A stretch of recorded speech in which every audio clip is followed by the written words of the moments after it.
Hey guys, what's up? My name is Bharat. You're watching iGyaan. Today we're checking out the new iPad Pro with the upgraded M2 chip. I'm going to tell you whether or not this is going to be a good upgrade from the M1 and if you should choose this over the M1 for the certain additional features that you get with this one. So let's quickly get started.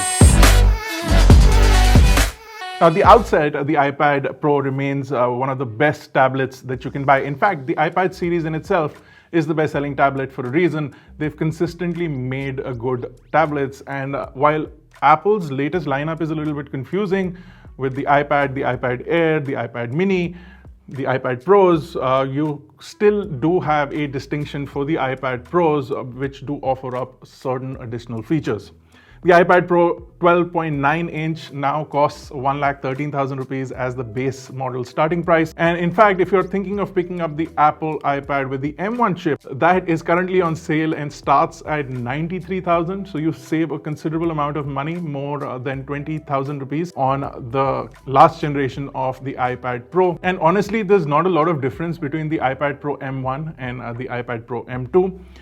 For build and design, you still have the same solid metal structure, and you do have the same two colors. So you have the space gray as well as the silver color, and you can see both of them over here. And out of these, one of them is the iPad Pro with the M1 and the other is the iPad Pro with the M2, and you can't really tell the difference, can you?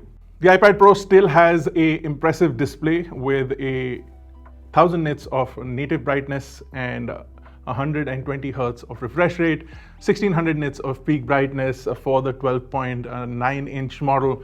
And with that display, the iPad Pro actually kills most of the competition. It's one of the best displays that you can get in the market. It's a beautiful display with great colors and an impressive contrast ratio, deep blacks, and great visibility outdoors as well as indoors.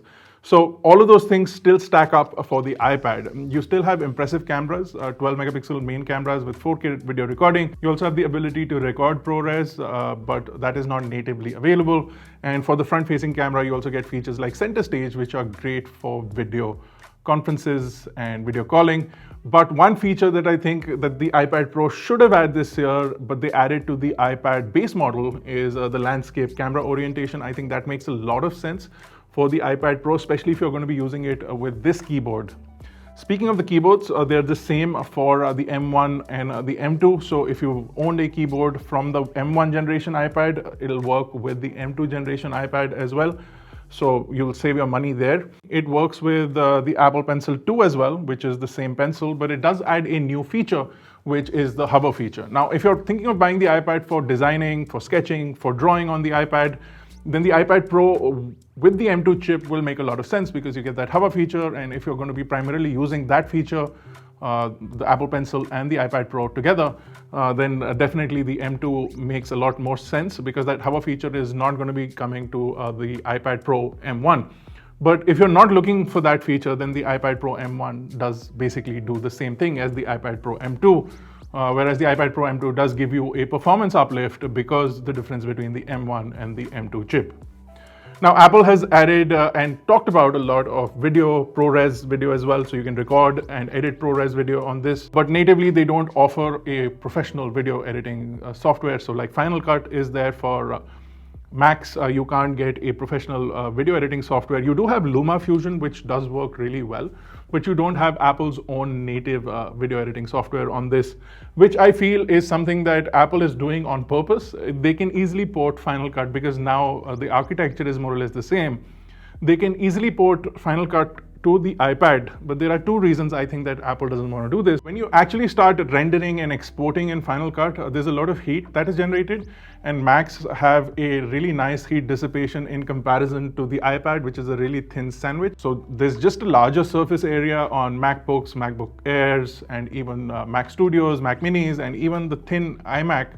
There's a much larger surface area that allows for better heat dissipation.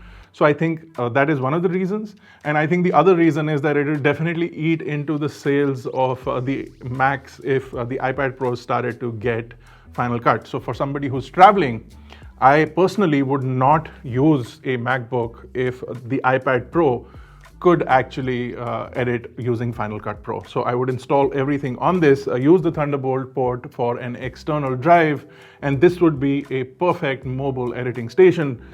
but Apple will not allow it, I think, for the foreseeable future. And if they do add that feature, I think it's just going to revolutionize the iPad Pro's usage. But for now, you're restricted with whatever is available on the iPadOS. Speaking of the iPadOS, you do get the latest updates. You do get a Stage Manager, which I think is useful for a lot of people who use it for productivity.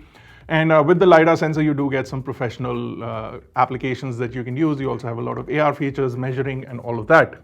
The performance uplift is not a lot, but this is still basically one of the most powerful devices with such a large screen size. iPadOS and iOS in general have a lot of games that can take advantage of that architecture, and you can get really impressive results. So if you're thinking of using this for gaming, then this is basically one of the best devices that you can get for handheld gaming. And you can also connect a PlayStation controller or a console controller directly to the iPad, and that can also be used with the iPad. So all of those things are still there. Now, the massive difference remains in the price and the certain additional features that you get with the newer generation. And I think for the first time, Apple has left out features in the Pro model and not added them here. In fact, added them in the standard model. The base model iPad also gets a keyboard which detaches from the bottom. Last year, we called the iPad Pro the GOAT. The greatest of all times. One of the best iPads was the iPad Pro M1, and this just takes it a notch further. It's not the biggest evolutionary update. You're not getting a lot of changes. You still have impressive speakers, the best display. You still have the Apple Pencil capability now with the hover feature, but you're not getting a lot more, and you're paying a lot more, in fact. So you're paying almost 20,000 rupees more to get a slight performance uplift and the hover feature of the Apple Pencil. Now, if you need those two things, then yes, pick the M2. And if you don't, then go find a deal on the M1, because they're definitely available on sale, and you can use some credit card offers and things like that to get a better deal. That's our review. If you enjoyed it, smash the like button, hit the subscribe button if you're not already a part of Team iGyaan. This is Bharat. I'll see you guys in the next one.